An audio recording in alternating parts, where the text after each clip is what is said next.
The frozen wind cut through Natalie Zimmerman's wool coat like 1,000 knives as she watched her horse collapse into the snowdrift, its labored breathing sending plumes of steam into the December air before it shuddered one final time and went still.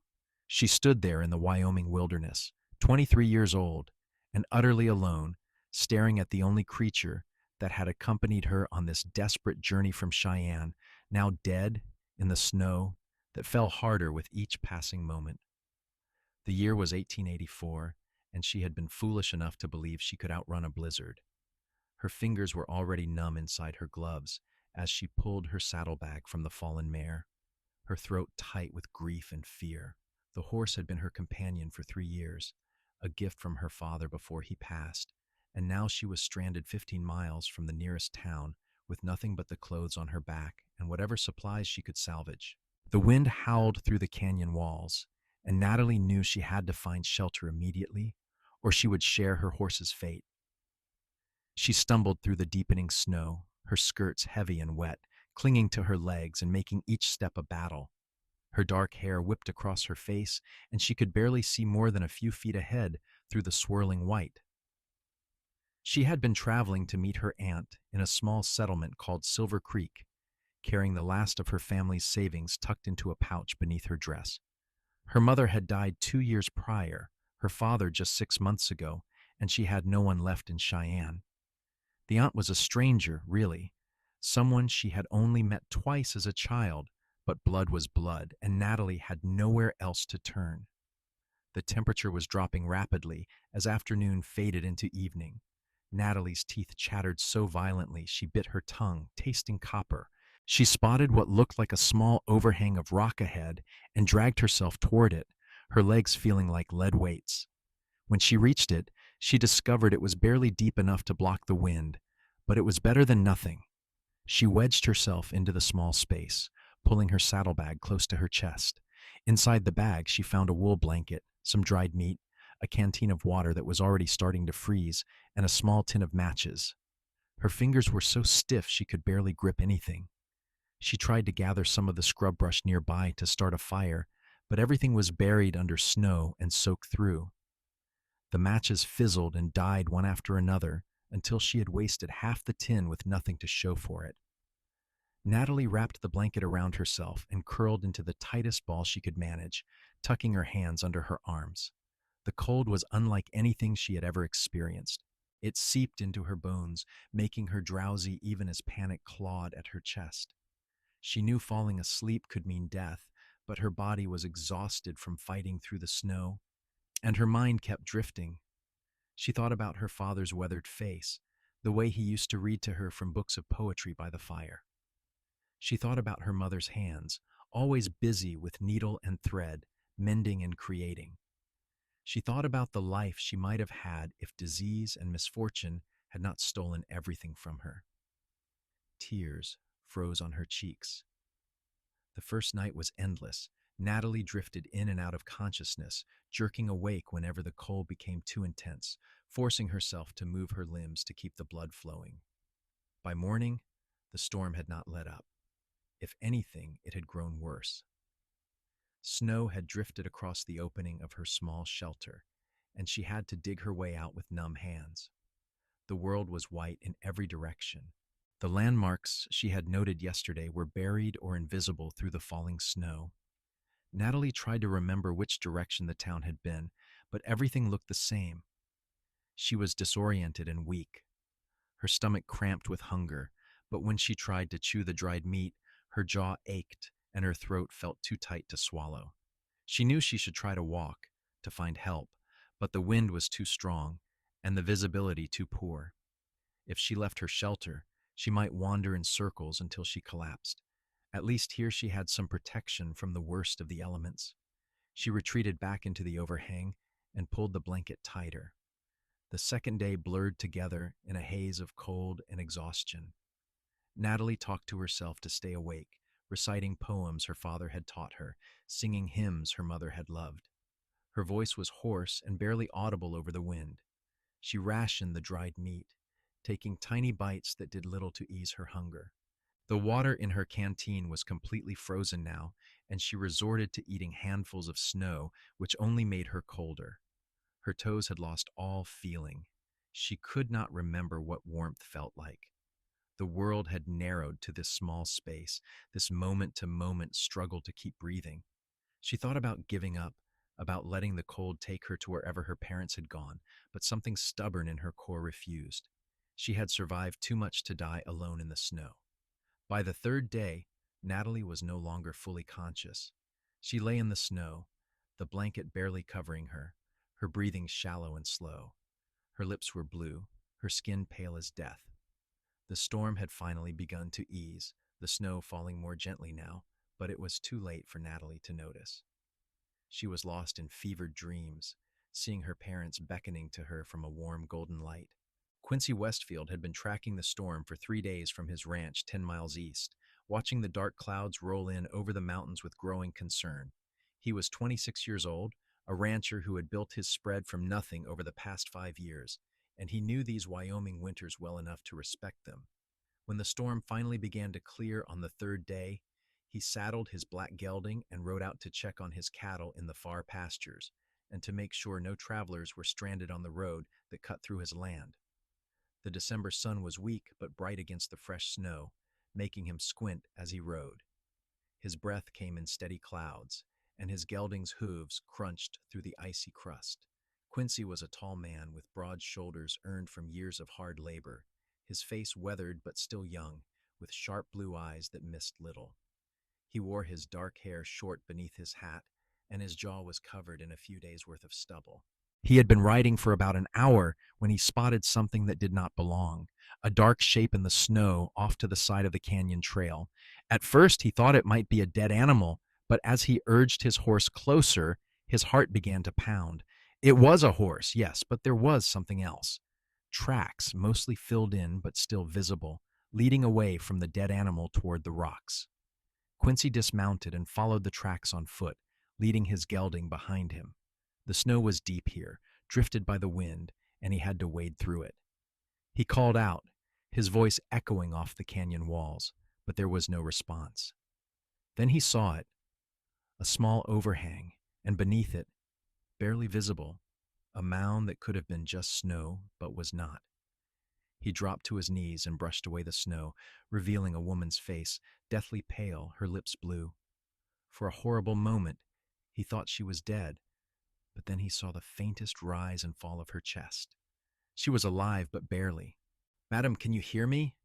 Quincy said urgently, brushing more snow away from her. She did not respond. Her skin was ice cold to the touch, and when he lifted her eyelids gently, her eyes were unfocused and glassy. He had to get her warm immediately. He looked around quickly, assessing the situation. His ranch was too far, but he knew there was an old line shack about 2 miles south, a small cabin that cowboys used during the summer when they were working the far ranges. It would have to do. Quincy moved quickly and efficiently. He wrapped the woman in his own heavy coat and the blanket she already had, then carefully lifted her into his arms. She was light, too light, and her body was limp and unresponsive. He managed to get her draped across his saddle, then mounted behind her, holding her in place with one arm while he guided the horse with the other. The ride to the line shack felt like it took forever, though it was probably only 20 minutes. Quincy kept talking to the woman, nonsense words meant to keep himself calm as much as anything. "You're going to be all right. I have got you. Stay with me now." The line shack was buried in snow up to its single window, but the door still opened when Quincy kicked it. Inside, the air was frigid, but at least there was no wind. There was a small pot-belly stove in one corner, a narrow cot, a table with 2 chairs, and some shelves with basic supplies. Quincy had stocked it himself last fall, as he did every year. He laid the woman on the cot and immediately set about building a fire. There was kindling and firewood stacked by the stove, and within minutes, he had a blaze going. The heat was slow to spread through the cold cabin, but it was something. He found 2 more blankets on the shelf and added them to the pile covering the woman. Her clothes were soaked through, which was dangerous. She needed to be in dry things, but Quincy hesitated, his sense of propriety warring with the practical need. Finally, necessity won. He turned his back as much as possible and worked quickly, removing her wet dress and undergarments, averting his eyes and wrapping her in the dry blankets. He hung her clothes by the fire to dry. He found a pot and filled it with snow, setting it on the stove to melt. Once it was warm, he soaked a cloth and pressed it gently to her lips, letting a few drops of water fall into her mouth. She did not swallow. He tried again, massaging her throat gently, and this time he saw her throat work reflexively. "That is it," he murmured. "Come on now." He spent the next hour trying to warm her, rubbing her hands and feet gently to encourage circulation, though he knew he had to be careful not to warm her too quickly. He had seen frostbite before and knew the dangers. Her fingers and toes were frighteningly pale and cold, but he did not think the damage was irreversible yet. He just had to keep working. As the cabin warmed and he continued his ministrations, the woman began to show more signs of life. Her breathing deepened and became more regular. A touch of color returned to her lips. Her eyelids fluttered, but did not open. Quincy found some jerky and hard biscuits in the supplies and made a thin broth by boiling the jerky in water. When it had cooled to lukewarm, he tried again to get her to drink, spooning the liquid carefully into her mouth. This time, she swallowed more readily, though she still did not wake. Night fell, and Quincy kept the fire going strong. He pulled one of the chairs close to the cot and sat down, watching the woman breathe. She was beautiful, he realized, now that she was not quite so close to death. Her features were delicate, her dark hair spread across the pillow. He wondered who she was, where she had been going, if anyone was looking for her. He dozed fitfully in the chair, waking every hour or so to check on her and stoke the fire. Around midnight, he heard a sound and looked over to see her eyes open, staring at the ceiling in confusion. "Easy now," Quincy said softly, moving to kneel beside the cot. "You are safe. You were caught in the storm." Her eyes moved to his face, and he saw fear flash through them. "Where?" Her voice was barely a whisper, raw and painful sounding. "A line shack on my ranch, about 2 miles from where I found you. Do you remember what happened?" She closed her eyes, and he saw tears leak from the corners. "My horse. She died." "I am sorry," Quincy said, and he meant it. He knew what it was to lose a good horse. "How long?" she asked. "I found you this morning. You had been out there at least 3 days by the looks of it." She shuddered and more tears fell. "I thought I was going to die." "You nearly did," Quincy said honestly. "But you are tough. You are going to be all right now." He gave her more of the warm broth, helping her sit up a little to drink. She was weak and shaky, but she managed several spoonfuls before sinking back down. "What is your name?" he asked. "Natalie," she whispered. "Natalie Zimmerman." "Quincy Westfield, this is my ranch, the Broken W." "Thank you," she said, her eyes already drifting closed again. "Thank you for saving my life." "Rest now," he told her. "We can talk more when you are stronger." She slept through the rest of the night and most of the next day. Quincy stayed with her, leaving only briefly to tend to his horse and to gather more snow for water. He found her saddlebag outside, where he had dropped it, in his haste to get her warm, and brought it inside. When she woke again that evening, she seemed more alert, though still very weak. "How are you feeling?" Quincy asked, offering her a cup of warm broth. "Like I was frozen solid and then thawed," Natalie said, attempting a small smile. Her voice was stronger now, though still hoarse. She accepted the cup with trembling hands, and Quincy had to help her hold it steady. "That is not far from the truth," he said. "You gave me quite a scare when I first found you. I thought you were already gone." Natalie sipped the broth slowly, savoring the warmth. "I do not remember much of the last day. I remember the first night trying to stay awake. The second day is fuzzy. After that, nothing until I woke up here."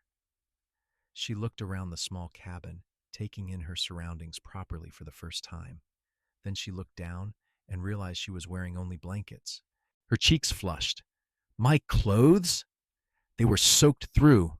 I had to get you into something dry, or rather, into dry blankets. I apologize for the liberty, but it was necessary. Quincy felt his own face heat. They are over there by the fire, nearly dry now. I understand, Natalie said quietly, though her blush deepened. Thank you. I owe you my life. Where were you headed in weather like that? Natalie's expression grew sad. Silver Creek. My aunt lives there. She is the only family I have left. I was in Cheyenne, but there was nothing keeping me there anymore. My parents both passed, and I lost our home. I thought I could beat the storm. She laughed bitterly. That was foolish. The storm came up faster and harder than anyone expected, Quincy said. Even I was surprised by it. And I have lived here my whole life. You could not have known. Is Silver Creek far from here? About 10 miles north. I can take you there once you are well enough to travel, but that will not be today or tomorrow. You need to recover your strength. Natalie nodded, looking down at her hands. In the firelight, Quincy could see the redness and swelling of frostbite on her fingertips. Your hands and feet are going to hurt for a while as they heal, he said gently. But I think you will be all right. I have seen worse. Over the next 3 days, Natalie's strength slowly returned. The line shack became a strange little world unto itself, just the two of them isolated from everything. Quincy kept the fire going and made simple meals from the supplies on hand. He slept in the chair or on the floor, giving Natalie the only cot. They talked to pass the time, their conversations starting cautiously and growing more comfortable as the hours passed. Natalie told him about her life in Cheyenne, about her father who had been a clerk, and her mother who had taken in sewing. They had not been wealthy, but they had been happy until sickness took them both. She spoke of her loneliness in the months after her father's death, the way the city had felt too large and empty without her parents in it. Quincy told her about growing up on a small homestead with his parents and 2 younger sisters. His father had died in an accident when Quincy was 19, and his mother had taken his sisters back east to live with relatives, but Quincy had stayed. He had worked as a ranch hand for 3 years, saving every penny, and then bought his own land. It had been hard work, lonely work, but he had built something he was proud of. Do you ever wish you had gone east with your family? Natalie asked one evening as they sat by the fire. Quincy considered the question. Sometimes. I miss my sisters, but this land, this life, it is in my blood. I could not be happy in a city. I need the open sky, the work of the ranch. It is who I am. I think I understand that, Natalie said softly. My parents never quite belonged in the city either. They used to talk about the small town they came from before they moved to Cheney for work. They made it sound like paradise. Where was that? I do not even remember the name. Somewhere in Missouri. They left before I was born. On the 4th day after Quincy had found her, Natalie was strong enough to stand and walk around the cabin, though she was still weak and shaky. Her clothes were long since dry, and she dressed herself while Quincy stepped outside to give her privacy. When he came back in, she was sitting at the table, looking more like a person and less like someone barely clinging to life. I think we can try to make it to my ranch house tomorrow, Quincy said. It is not far, and the weather has held clear. From there I can take you to Silver Creek, or you can rest longer if you need to. I do not want to be a burden, Natalie said. You are not a burden. I am glad I found you when I did. Something in his tone made Natalie look up, and their eyes met. There was a moment of connection, an acknowledgement of something neither of them was quite ready to name. Quincy looked away first, busying himself with the fire. That night, Natalie lay awake on the cot, listening to Quincy's breathing from where he slept on the floor. She thought about the kindness he had shown her, the gentle way he had cared for her when she was helpless. He was a good man, she could see that clearly. Handsome, too, with those blue eyes and strong hands. She felt a flutter in her chest that had nothing to do with her recent ordeal and everything to do with the man sleeping a few feet away. She was being foolish, she told herself. She was going to Silver Creek to start a new life with her aunt. Quincy was simply a good Samaritan who had saved her from the snow. There was nothing more to it than that. But even as she thought it, she knew it was not entirely true. Something had shifted between them in these few days, something she could not quite define, but could definitely feel. The next morning, they set out for Quincy's ranch house. Natalie rode in front of Quincy on his gelding, acutely aware of his arm around her waist, the solid warmth of his chest against her back. The sky was a brilliant blue, the sun glinting off the snow, and the world looked new and clean. The ranch house came into view after about half an hour of riding. It was a sturdy building made of logs and stone, with a wide porch and a stone chimney. There was a barn nearby, and several other outbuildings. Natalie could see cattle in the distance, dark shapes against the white landscape. "It is beautiful," she said, and she meant it. "It is home," Quincy said simply. Inside, the house was rustic but comfortable. There was a large main room with a fireplace, a kitchen area, 2 bedrooms, and a loft. It was clear that a man lived here alone. There were no curtains on the windows, no decorations on the walls, but it was clean and well kept. "You can have the spare bedroom," Quincy said, showing her to a small room with a bed, a dresser, and a window looking out toward the mountains. "I will ride into Silver Creek tomorrow and get word to your aunt that you are safe." "Thank you," Natalie said. She hesitated, then added, "Quincy, I do not know how I can ever repay you for what you have done." "No repayment necessary," he said firmly. "I did what anyone would have done." But they both knew that was not true. Not everyone would have ridden out into the cold to check for stranded travelers. Not everyone would have given up their own comfort to care for a stranger. Quincy Westfield was a rare kind of man, and Natalie was beginning to realize just how rare. That evening, Quincy made a real meal for the first time in days: venison steaks, potatoes, and biscuits. They ate at the rough wooden table, and Natalie savored every bite. Afterward, they sat by the fire, and Quincy asked if she would like him to read aloud. He had a few books, he said. Not many, but a few. Natalie's heart swelled at the offer. "I would like that very much." He chose a collection of poetry and read in his low, steady voice while the fire crackled and the wind whispered outside. Natalie closed her eyes and listened, thinking that she had not felt this at peace since before her parents died. There was something about this place, this man, that made her feel safe in a way she had almost forgotten was possible. The next day, Quincy rode into Silver Creek, a small mining town that had sprung up 5 years earlier and was still rough around the edges. He found Natalie's aunt, a stern-looking woman named Margaret Zeller, working in a boarding house. When he explained what had happened, her face showed relief, though not the overwhelming emotion Quincy might have expected. "I am glad she's alive," Margaret said. "I was beginning to wonder if she had changed her mind about coming. When can you bring her to town?" "Whenever she is ready," Quincy said. "She is still recovering, but she is getting stronger every day." "Tell her I am looking forward to meeting her properly," Margaret said. "I have a room ready for her here at the boarding house. She can help me with the work in exchange for room and board."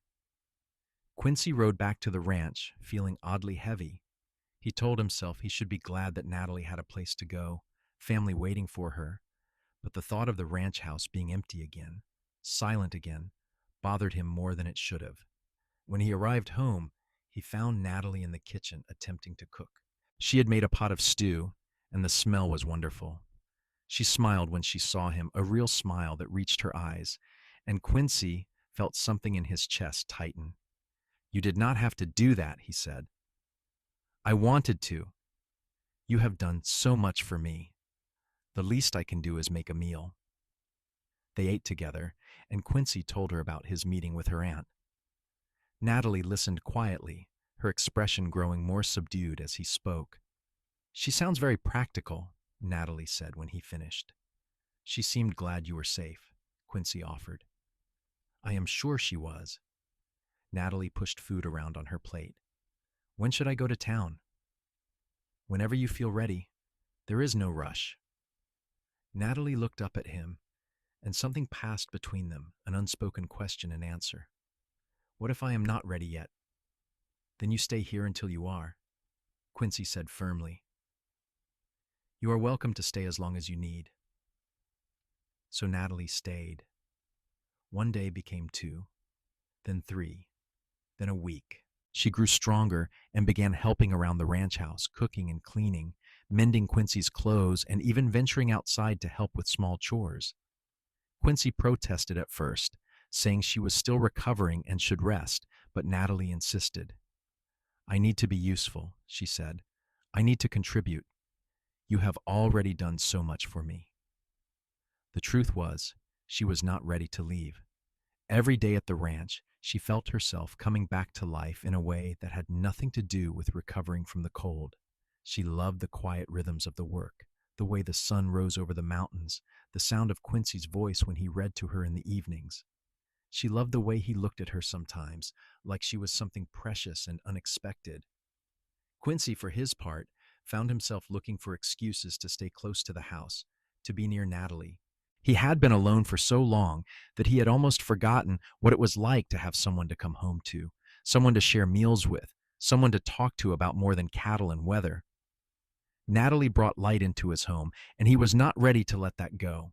One evening in early January, about 3 weeks after Quincy had found Natalie in the snow, they were sitting by the fire after dinner. Quincy was reading aloud from a book of essays, and Natalie was mending one of his shirts. The domestic scene was so comfortable, so right, that neither of them noticed when the sun set and darkness fell outside. Quincy finished the passage he was reading and looked up to find Natalie watching him, her needle still. What is it? He asked. I was just thinking, she said slowly, about how strange life is. A month ago, I thought I was going to die alone in the snow. Now I am sitting here, warm and safe, listening to you read, and I cannot remember the last time I felt this content. Quincy set the book aside. Natalie, I need to say something, and I hope you will not take it the wrong way. Her heart began to beat faster. What is it? I know you came to Wyoming to live with your aunt, to start a new life in Silver Creek, and I know I have no right to ask anything of you. But these past weeks having you here, it has made me realize how lonely I have been, how much I have been just going through the motions of living without really feeling alive. He paused, searching for the right words. What I am trying to say is, I do not want you to go. I want you to stay here, with me. Natalie's hands trembled, and she set down her sewing. Quincy, are you saying what I think you are saying? I am saying that I have feelings for you, Natalie. Strong feelings. I know it is fast. I know we have only known each other a short time, but I cannot deny what I feel. You have brought something into my life that I did not even know was missing, and if there is any chance you might feel the same way, I would like to court you properly, with the intention of making you my wife someday, if you will have me. Natalie felt tears spring to her eyes, but they were tears of joy. I do feel the same way. I have been trying not to, telling myself I should go to Silver Creek as planned, but the truth is I do not want to leave. I want to stay here with you. I want to see where this goes. Quincy crossed the space between them in 2 strides and knelt beside her chair, taking her hands in his. You mean it? I mean it, she said, laughing through her tears. Yes, I want you to court me. I want to stay. He pulled her into his arms, and she went willingly, burying her face in his shoulder. They held each other for a long moment, both feeling the rightness of it, the way they fit together. When they finally pulled apart, Quincy cupped her face in his hands and looked into her eyes. I am going to do this properly, he said. I am going to court you the way you deserve. We will take our time, get to know each other even better. And when the time is right, I am going to ask you to marry me. I look forward to it, Natalie whispered. That night, she went to bed with a smile on her face and hope in her heart. She had come to Wyoming expecting to start over with a distant relative, to build a life from the ashes of what she had lost. Instead, she had found something she had not even dared to dream of, a place that felt like home and a man who made her believe in love again. The next day, they rode together into Silver Creek to speak with Margaret. The older woman took the news with surprising equanimity, though she did look Natalie over critically. "Are you sure about this?" she asked. "You barely know the man." "I am sure," Natalie said firmly. "He saved my life, and in the time since, I have come to care for him deeply. I want to stay with him." Margaret sighed. "Well, you are a grown woman, and I cannot tell you what to do. But if things do not work out, you are always welcome to come back here." "Thank you," Natalie said, though she knew she would never take her aunt up on the offer. Her future was with Quincy. Over the following months, Quincy courted Natalie with old-fashioned dedication. He brought her wildflowers when they began to bloom in the spring, taught her to ride his gentlest mare, and took her on picnics by the creek that ran through his property. They talked for hours about everything and nothing, learning each other's stories, dreams, and fears. Natalie told him about her childhood, her parents, her love of books and learning. Quincy shared his hopes for the ranch, his desire to expand the herd, his dreams of building something lasting. They also learned to work together. Natalie proved to be a quick study at ranch work, and soon she was helping Quincy with tasks that had once taken him twice as long to complete alone. She learned to tend the chickens Quincy bought at her suggestion, to churn butter, to preserve food for winter. She transformed the ranch house with small touches: curtains she sewed herself, a vegetable garden she planted, wildflowers in jars on the table. Quincy found himself falling more deeply in love with her every day. He loved her laughter, the way she hummed while she worked, the fierce intelligence in her eyes when they debated some point from a book. He loved her strength and resilience, the way she had survived something that would have killed a lesser person and come out of it with her spirit intact. He loved the way she looked at him, like he was something special, like he mattered. In May, on a perfect spring evening with the sun setting gold over the mountains, Quincy asked Natalie to marry him. They were standing by the creek, watching the water rush over the rocks, and he simply turned to her and said, "Natalie Zimmerman, will you do me the honor of becoming my wife?" She did not hesitate. "Yes, yes, 1,000 times yes." He slipped a simple gold band onto her finger, a ring that had belonged to his grandmother, and kissed her for the first time. It was gentle and sweet and full of promise, and when they finally pulled apart, both of them were grinning like fools. They were married in June in the small church in Silver Creek, with half the town in attendance and Aunt Margaret looking on with something that might have been approval. Quincy wore his best suit, and Natalie wore a dress of pale blue that she had sewn herself, with wildflowers woven into her hair. They spoke their vows clearly and firmly, promising to love and cherish each other through all the days of their lives. The celebration afterward was boisterous and joyful, with music and dancing and more food than seemed possible. But the best part of the day for both Quincy and Natalie was when they finally returned home to the ranch, just the two of them, and crossed the threshold together as husband and wife. Their marriage was everything Natalie had hoped for and more. Quincy was a devoted husband, attentive and loving, and Natalie bloomed under his care. They worked the ranch together, building it into something even more successful than it had been. They read together in the evenings, talked late into the night, made love with tenderness and passion. There were hard times, too, of course. The first winter of their marriage was brutal, with storms that rivaled the one that had nearly killed Natalie. But this time she was safe and warm in Quincy's arms, and the snow outside held no terror for her.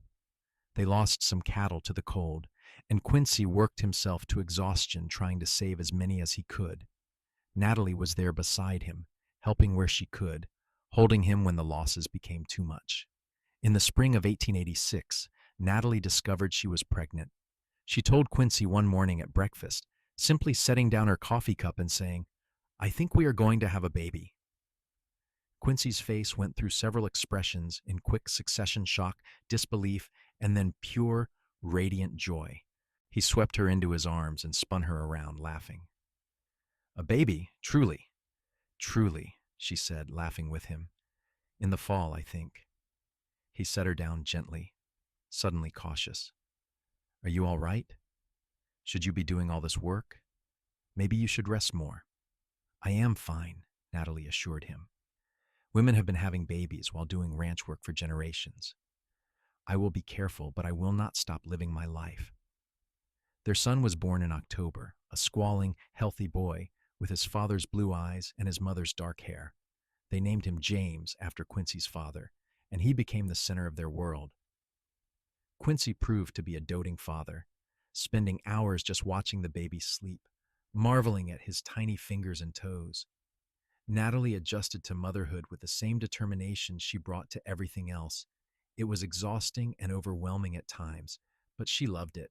She loved the weight of her son in her arms, the sweet smell of him, the way Quincy looked at both of them like they hung the moon. 2 years later, they had a daughter, whom they named Rose. She was a tiny thing with delicate features and a surprisingly strong will.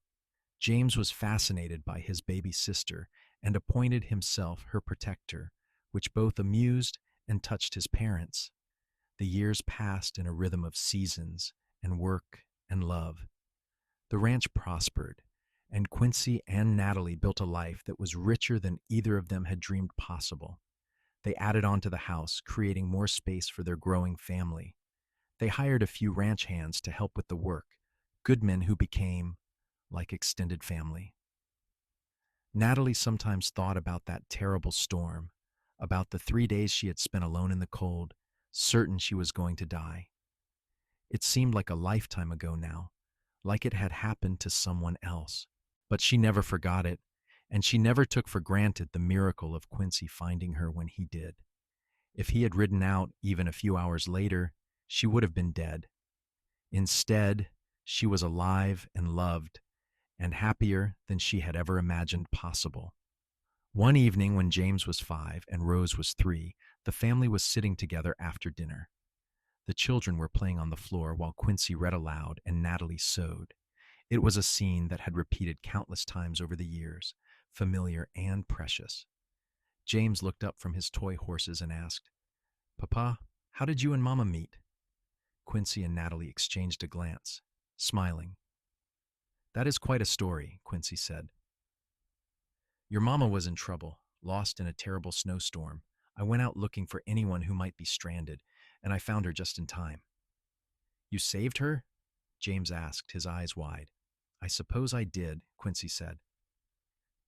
"And then you fell in love?" Rose chimed in, her voice lisping around missing teeth. "And then we fell in love," Natalie confirmed, reaching over to squeeze Quincy's hand. "Your father is my hero. And your mother is the bravest woman I know," Quincy said, squeezing back. "She survived something that would have defeated most people. She is strong and smart and kind, and I thank God every day that I found her." The children accepted this explanation and went back to their playing, but Quincy and Natalie continued to hold hands, sharing a moment of silent communion.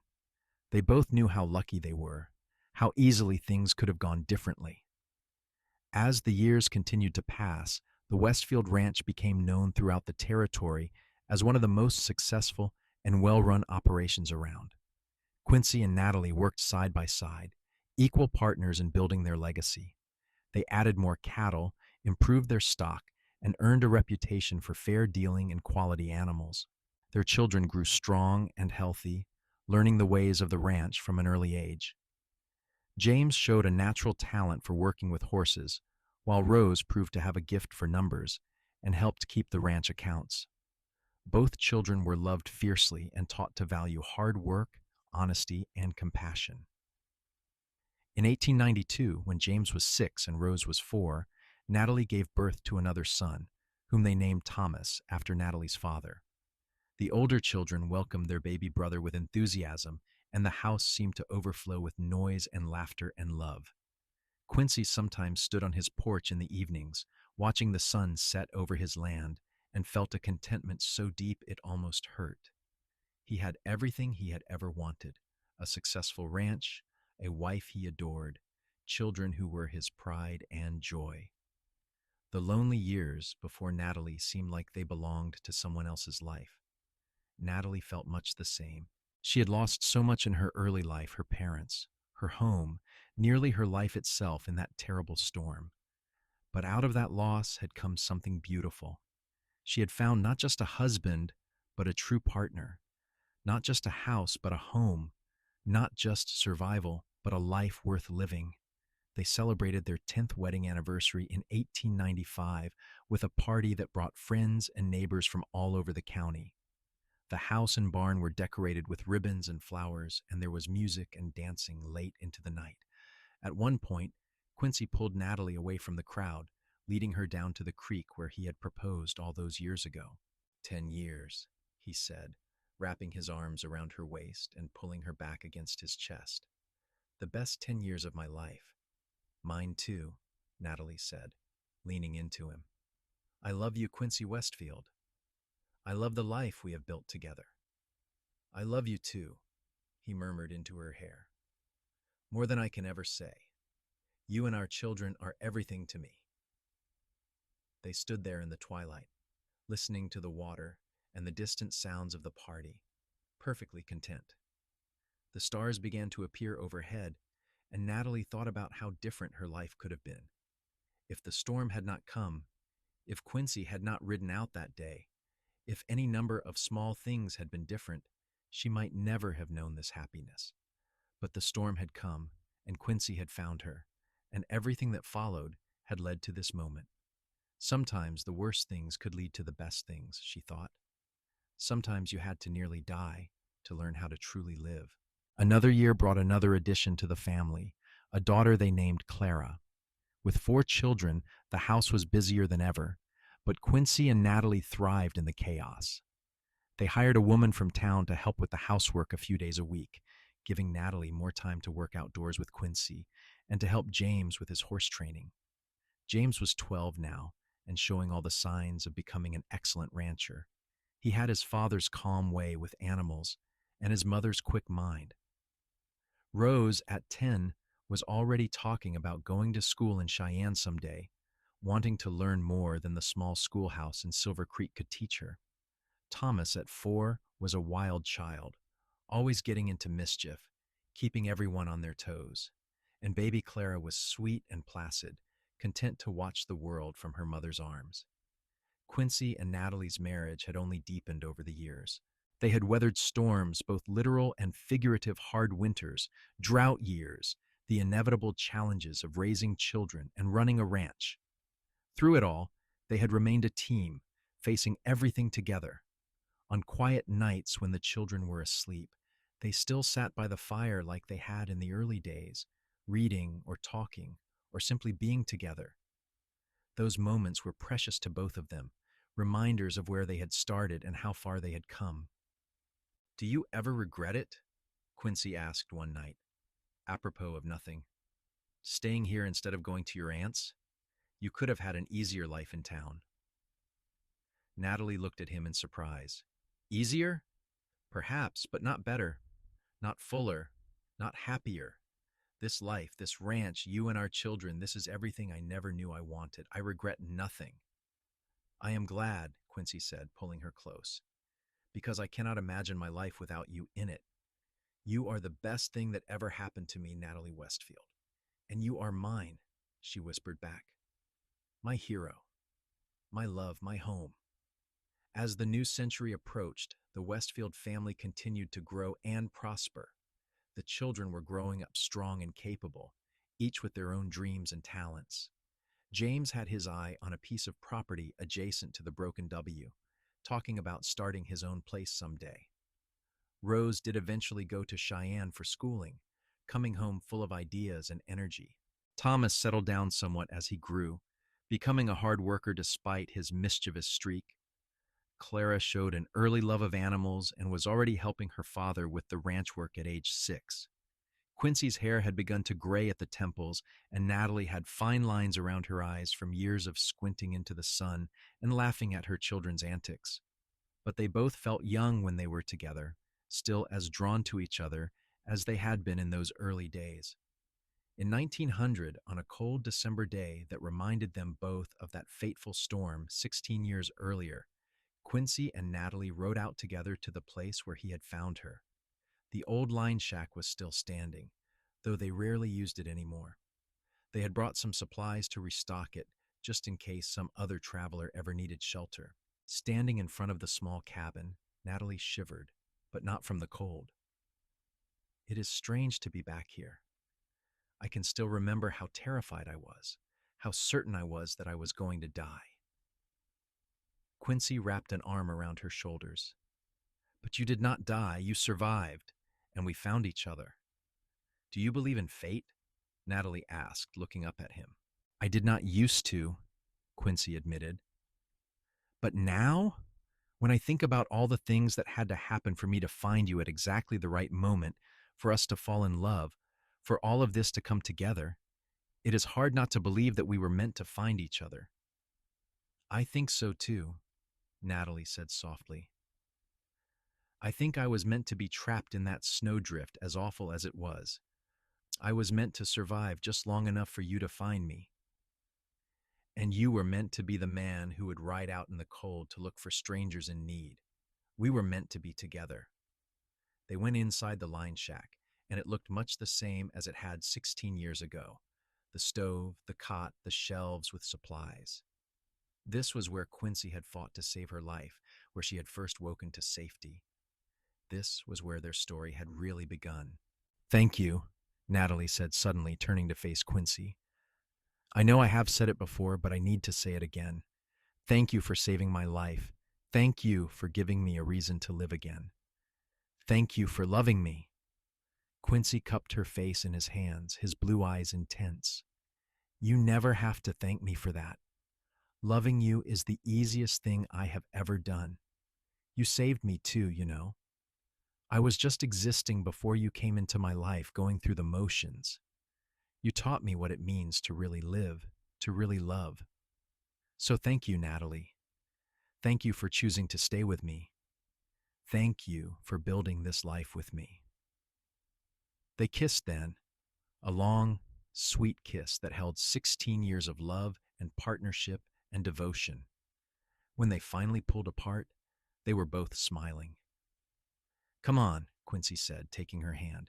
Let us go home to our children. They rode back to the ranch together, side by side as they had been for so many years. The sun was setting, painting the snow-covered landscape in shades of pink and gold.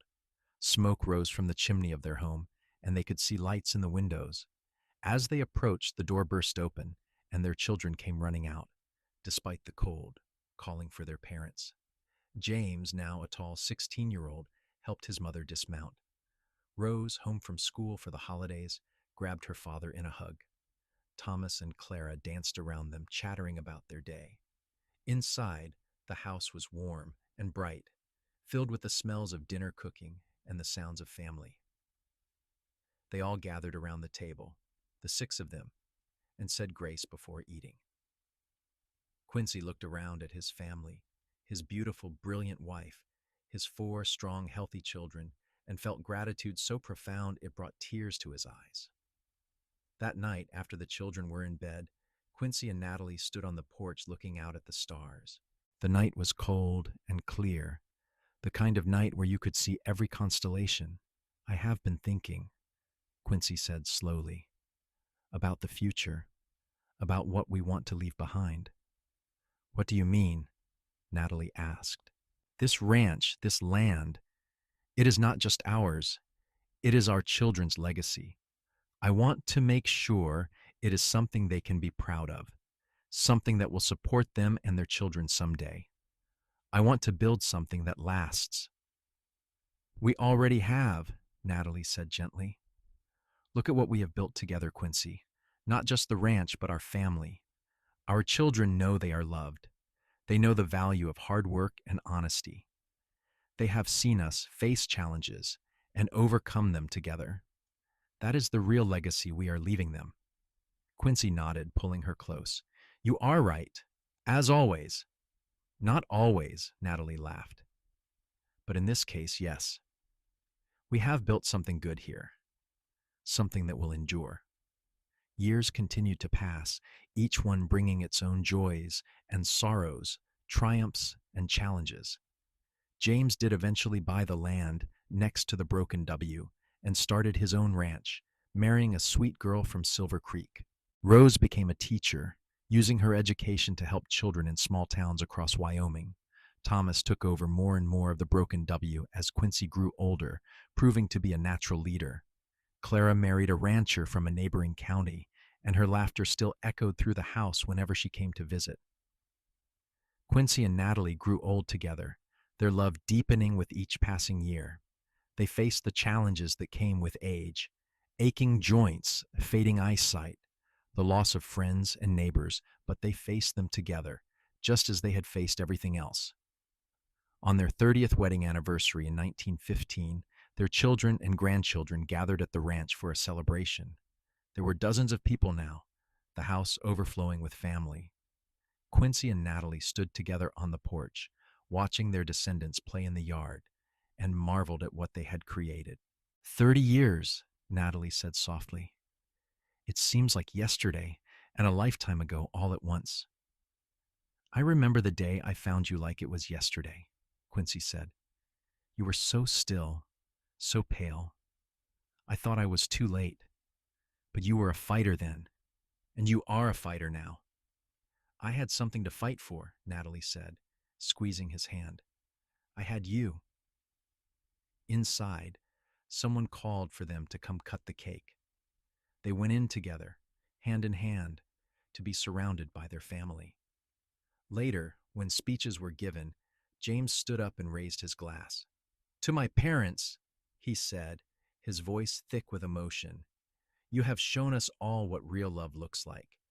You have built something here that goes beyond land and cattle.